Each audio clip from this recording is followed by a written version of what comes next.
Masters of the Universe, otherwise known as He-Man to the general public, but Masters of the Universe is the name of the brand, and if you're watching this channel, you probably already know that. I'm Scott ToyGuru Neitlich. I was the brand manager for Masters of the Universe for about 10 years at Mattel, not during this time, not during the 80s, but that's a bit what this video is about. The history of the brand, and the focus on this specific video about the history of the brand is why Masters of the Universe went from domineering retail and being one of the most powerful brands in the toy aisle, let alone the world, to kind of relative obscurity, then brought back, and then made into a collector line, and then brought back again. It's had a very interesting roller coaster ride, and I want to use this video to kind of add a little insight into why the Masters of the Universe brand was, well, for lack of a better word, a repeat failure. While it was huge, to the point that, things like this could get made, it did not last. Unlike some other brands, Star Wars, Transformers, that kind of stuff, Masters of the Universe, while completely owning, I would say, 1982 to 1985, it had some hard times too, and it is a multi-failure brand. So let's go back in history a little bit. A lot of the importance of the history of the brand starts from a 1981 Act of Congress, which actually changed a law allowing for children's animation to no longer be limited, meaning you could make a half an hour long, more or less, TV commercial for a toy line in an animated series. This changed in 1981, and it's why you have things like the Masters of the Universe cartoon and G.I. Joe and Transformers, and everything got a cartoon after this. This was a game-changing piece of legislation. Now, Masters of the Universe did go on to have other animated series throughout its 40-year history, some more successful, some less successful, and that's really what this video is about. It's why the brand went from being such a success to going away to coming back to going away again. It's definitely a long tale. And, it even had a movie that didn't do too great at the box office, but it's become a huge cult favorite since then. And there's been a lot of talk about doing a new movie. And, that's kind of tied up in this too. So with that introduction aside, let's look at all the incarnations of Masters of the Universe over the years and talk about the rise and fall and fall and fall and semi-rise and then fall again of Masters of the Universe. So as I said, it made a pile of money between 1982 and 1985. And the fact that this brand went from literally being a powerhouse in the toy industry to essentially winding up in the clearance aisle at Toys R Us almost overnight is kind of a crazy story. If you want to know the whole thing, I definitely suggest checking out Roger Sweet's book, Mastering the Universe. He goes into a lot of detail about the origins of the line, his contributions, and some of the details about why the brand sort of fell apart at the end. And I've definitely gotten a lot of information from this book. But as a lifelong He-Man fan and as a professional who's worked on the brand, I've also picked up a tidbit here and there to kind of add to what he started and what I hope to do with this video, kind of flesh out the story. All right, so let's jump into our DeLoreans and head back to 1986. At this point, Masters of the Universe was riding high. It was literally the #1 brand. He-Man was lifting up the world. He was holding the weight of the toy industry on his shoulders and just, generally kicking butt. In fact, Masters of the Universe was doing so well, it was outselling other major Mattel brands like, it put Barbie in its place. It was way outselling Barbie. It was way outselling Hot Wheels. And these are brands that had decades of history and their own play patterns that they had basically created for kids. So retail essentially came along and asked for more. They said, we want more Masters of the Universe, please. We want to fill our shelves with even more product. It's doing so well. Well, in one of those, very typical sales conference meetings, all of the retailers came and requested Mattel make more He-Man toys. Now, what they wanted was more toys of the main characters for Filmation. These were the characters that all the kids knew. These were the characters that were popular on the show and were kind of mainstream. Here was the major miscommunication of the brand and what I believe led to the downfall of the original brand. When Mattel heard make more figures, they assumed more wacky, awesome, creative characters like they had stocked the 1984 and 1985 lines with. You'll notice that those 2 years got a lot of tooling, meaning you weren't just dealing with the characters from the initial 1982 release that essentially shared the same basic buck bodies. Skeletor, He-Man, and Beastman basically supplied the bodies for everyone. Stratos was just, Beastman with a different head, different deco, if you will. Not like the way Beastman and Mossman are. That's a whole other story. The point is the 1985 line had a ton of tooling. All the characters were basically original. They didn't share any parts. Now jump to 1986, and there's a particular wave. The wave that had Randor and Clamp Champ, as well as some villains, such as fan favorite Scareglow, who even to this day I think is one of the most popular figures with adult collectors, but he was part of this wave, as was a character like Ninjor. Now, 1986 did have some fully tooled figures, but this wave in particular is very emblematic about where things kind of took a wrong turn. So let's take a quick look at King Randor. And no, I'm not implying that we should look at him in the fact that he looks like the Burger King mascot. That's besides the point. The King Randor figure doesn't quite look like the animation. That's because he was a minimal tooled figure. He basically got a new head and soft goods cloak. Soft goods doesn't cost tooling. Same thing with Ninjor. Ninjor reverted back to that original formula of shared tooling from the 1982 line. His new parts were weapons, a new head, and again, soft goods. Same thing with Scareglow. He was a new head only and soft goods. Soft goods meaning fabric. The fabric capes and ninja outfits that this wave had essentially made them very inexpensive to produce. Even Scareglow's action feature was just done with plastic. It was glow-in-the-dark plastic. So this wave was essentially rushed to market to fill retailers' request for more Masters of the Universe figures, more variety.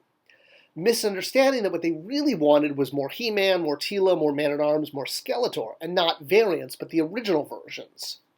So you basically had a tidal wave of new characters coming at fans, at kids, at moms. Now there were, fully tooled figures like the Sorceress, who, was also very prominent in the show, but she was also a girl, and not that, girls weren't into Motu. It was a boy's property. So you kind of lacked the main boy hero and villains. Again, not knocking the female characters, especially for adult collectors, but we're talking about a boys' kids line from 1985. So without these main characters, He-Man kind of lost his muscle. He lost his punch. When parents and kids who wanted to get into the line, nobody wants to start the line with, character, Q. They want to start with He-Man. And Mattel had big plans for the brand, obviously. I mean, they had this whole Powers of Grayskull line plan that was going to reinvigorate the line and bring new heroes and new villains and new settings. And, I mean, this was launched more or less. They had an all-new playset called Eternia, which was 3 different towers and involved time travel. They had a whole 3-part story in the mini-comics that was going to introduce the new hero named Hero. Yeah, I know. I stayed up all night working on that one. And this was designed to be a refresh with new packaging, a new look, and a way to keep the brand going really strong into 1987 and 1988. A lot of work was done for this. You can see it from so much of the art. But with a lack of main characters at retail, it just wasn't working, and it was kind of time for He-Man to say goodbye. After a multi-year lapse and lack of product at market, Mattel decided to relaunch the brand as the New Adventures of He-Man.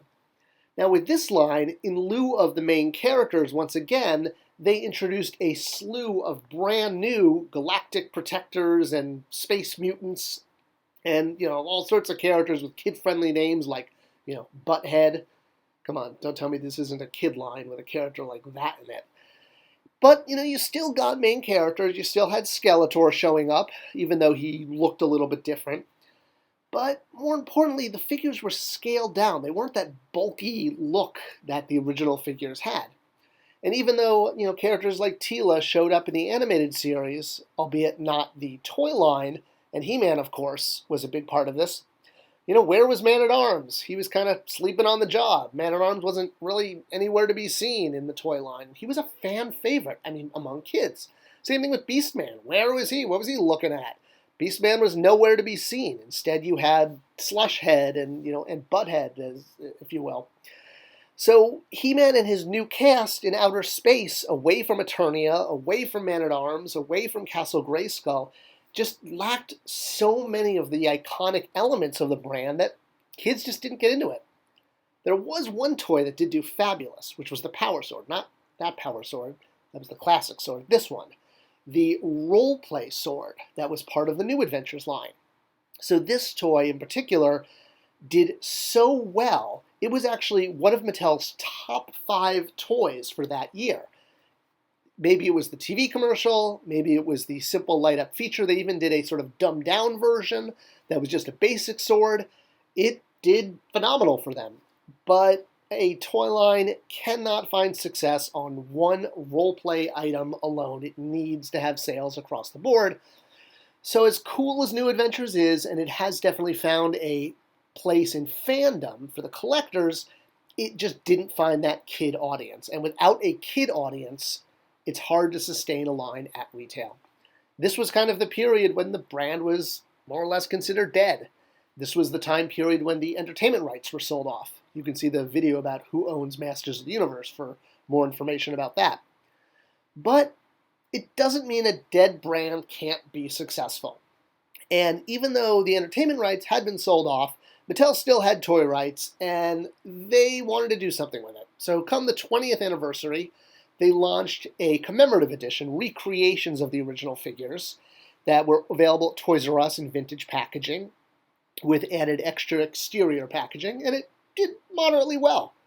After commissioning some artwork and doing a lot of research with kids, with collectors, with parents to see what they liked about Masters of the Universe, it was time to relaunch the brand again, despite sort of 2 past failures, and this time partnering with Mike Young Productions to create what fans call the 2000X series, but is really just called He-Man and the Masters of the Universe. And this animated series, aired on Cartoon Network, came with an onslaught of new merchandise. Now, while there was some merchandise aimed at adults, like things like busts, the toy line was squarely aimed at kids. It was a line, you had your oversized, muscular heroes, all of this, very on-trend, detailed sculpting from the Four Horsemen, and action features. Like Beastman here had a peg on his back that caused his arm to go up and down. And that's kind of the key point, and also what led to, I don't want to keep saying the repeated failure of the brand, but let's not mince words, it did not meet expectations. And a big part of that, I think, is the disconnect between collectors and kids. So this line was a kid line. As an example, the playsets had the action chip feature where the figures would put their foot on the jaw bridge and it would either open or not open based on who was there. This was meant to be a revolutionary action feature for kids. And the animated series definitely tried to appeal to both your nostalgia collectors who grew up with the Filmation series and remembered keeping all these obscure characters like Hordak, like Zodak, reimagining him as an African-American character, or Eternian-American, I don't know, African-Eternian. It also introduced new characters, like, Private Provis here. But while the show was awesome, and it's honestly one of my favorite animated shows of all time, and it got a refresh in year 2 as Masters of the Universe versus the Snake Men, as a way to drive sales and refresh it at shelf, it just wasn't catching on with kids. Now, collectors loved it. Collectors loved the kid product, and there were a few products made just for collectors, such as this Randor figure from San Diego Comic-Con. This was probably the first collector-only figure made, one of the first for the brand. But for kids, it was the furry shorts. For one reason or another, kids just couldn't get why their hero was running around in fuzzy shorts. Now, a big part of it was probably because in the 80s, all of the heroes were made of muscles, more or less. And flash forward to kind of the late 1990s, 2000s, and your heroes were more or less skinnier guys. So one way Mattel tried to tackle this was to redesign He-Man for the toy line and the show by giving him more armor and getting rid of the fuzzy shorts. That's why Snake Armor He-Man here was created. It was literally after a focus group with kids to reinvent the main character and get rid of the fuzzy shorts, which seemed to be the holdup to why kids were not getting into the brand. So the figure was made in multiple scales, and it was all over the toy line in shiny, awesome green packaging to reflect the new Snake Men theme for the second year. And as cool as this figure was, it was kind of too little too late. The show just, toy lines have to kind of hit in that first year. They don't really, it's like you kind of don't get a second chance. If it's not going right out of the gate, you're kind of stuck. There were a few other things the line had that didn't help. One was way too many variants of the main characters, Skeletor and He-Man. This was a line that was being treated more like a Batman line, where you have tons of versions of Batman, whereas secondary characters like Buzz-Off that actually kids and collectors wanted were really hard to find because they were like one per case, versus tons and tons of He-Man and Skeletors and different variants of the main characters, which was great, but with kids not into those characters, and in addition to that, the animated series just flopped around in time slots back and forth, Saturday mornings, weekday mornings, afternoons. It just couldn't find an audience because it didn't have a dedicated time slot the way the Filmation series did, where it was always on at the same time. So the combination of all of that, between a lack of secondary characters, the time slot, and kids just not getting into it. Collectors, again, they loved the kid product. This Tila was designed for kids, but collectors absolutely loved it. The thing is, without kids, you just can't sell toys at retail. I've said this in many videos that 80% of the toys sold at retail, unless it's on that collector aisle behind the electronics, needs to be sold to kids or to gift givers, parents, etc. Maybe not kids directly, but someone giving them to kids. So flash forward now a few years, and along comes Masters of the Universe Classics. So this line sort of breaks the rules because it is the first He-Man line aimed only at adult collectors. It's not at retail, and that was key to its success. It was sold only online on a brand new website called MattyCollector.com, and it featured essentially reimagined versions of the figures from the 80s with modern articulation and deco and accessories, and was basically compatible with your 6-7-inch line that a lot of other superhero lines were, or competitive lines were at the time.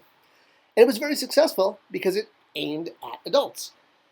And because the kooky brand manager who was running it was basically doing it from his house on nights and weekends because, well, he loved the line. And despite the fact that it was an off-hours job and there were even, death threats coming in from unhappy fans, and let's just say Mattel security takes those things very seriously, even if the brand manager knew that they were just, upset fans. Either way, eventually, when he left Mattel for greener pastures, and I'll stop referring to myself in third person here, my main job at Mattel was running the DC lines for retail, both the comic book lines and the movie lines, like Superman and Batman movies. Motu Classics and Matty was more what I did in my spare time, and Mattel was willing to let me do it because I was willing to do it, and I thank them for it. I mean, I'm so grateful Mattel gave me the opportunity to run this line, but a lot of that was because I was willing to do it on top of my regular job. If you look me up in the Mattel computer, it would say I'm the brand manager for DC. It never said I'm the brand manager for Matty Collector. That wasn't actually a job. It was something I sort of just created and did.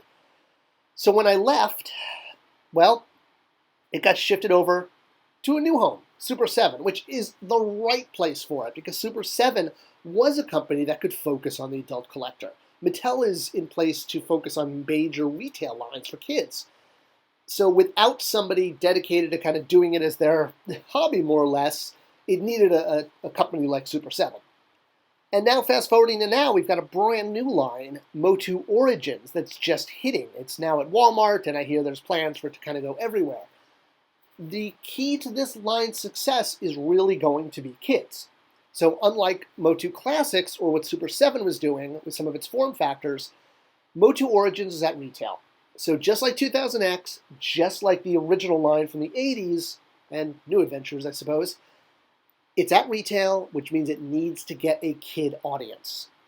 Now, a lot of other competitive brands have been able to reinvent themselves over the years because they've had major new entertainment, such as, the Transformers has had a series of blockbuster movies, and that has kept the brand alive for collectors and kids. But kids are still doing the majority of purchases, no matter what. So the real question is Masters of the Universe going to be lost to time, and is it going to be just known as this powerhouse brand in the 80s that faded out quickly, was sort of brought back for adult collectors, but never quite caught on with kids again? It's a question that's really up in the air. But I think the fact that a new line is out there at retail that is very toyetic, there is new entertainment coming. There's, in fact, 2 new series in the works at Netflix, not to mention an amazing She-Ra series that just wrapped up. So that's kind of 3 series available for binging soon. That'll bring the entertainment, right to home and right to kids in their living room, which is what you want to do and where you want to be to get today's kids. I don't even know if kids know what broadcast television is these days, come to think of it. Anyway, with a line like Origins at retail, essentially with the right product and the right creative forces behind the brand, there's no reason it can't succeed again, but it's gotta be kids. Adult collectors will always support the brand, but it's a very limited audience. If you want the brand to thrive at retail, it's got to get the kid audience, and it's got to find that balance between main characters and your secondary characters. And it's a tough thing to do. It's what led to kind of the decline and fall of the brand multiple times. I hope this video offered some insight into why the Motu brand kind of had a rise and fall over the years. If I missed anything, or if you have any other comments or questions, subscribe and leave them in the comments below. Love to hear from you. Thanks for watching.